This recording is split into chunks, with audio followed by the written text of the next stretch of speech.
vostè a què es dedica? Em va preguntar. Faig teatre. I ell, no, que a què es dedica? Dic, ui, ja estem. Quants anys tens, Joan? 60? Oh, 65. 65, ja estàs alçada, vols convertir-te en Liza Minnelli? Ei, per què no? Soc un actor, per què no puc fer un musical? Però tu pots ballar.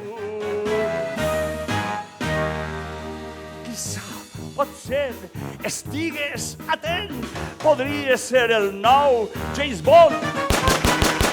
Deixa't estar i vine al present.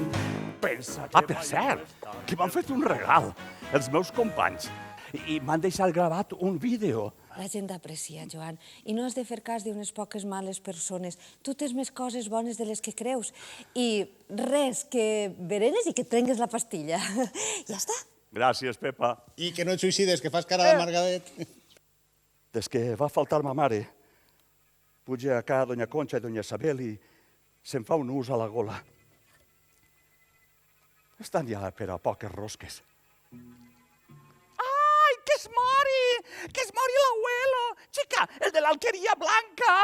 Crideu al Samu, i jo, no, per favor, crideu a Joan Fran Rosalén, crideu a Joan Fran, ell sabrà què fer. Tu no estàs bé, Joanga, estàs trastornat. Hauries de fer un monòleg, jo crec que sí. No, la meva vida no és interessant, Pasqual. I qui sóc? I què he fet? No sóc Otelo, ni el doctor Thomas Stockman, ni tan sols doña Rosita la soltera. El que donaria per poder interpretar aquests grans papers en escena, encara que només foren uns fragments.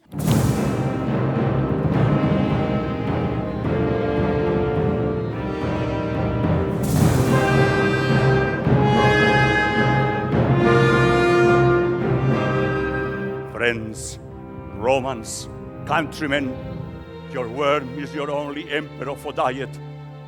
Per què no puc fer de Hamlet? Potser si tenia raó Joan Fran. En compte de pagar-li al psiquiatre, podia contar-li tots els meus mals rotllos al públic i damunt cobrar. Ara que cau la neu i veig per la finestra la neu que fa molts anys va caure al coll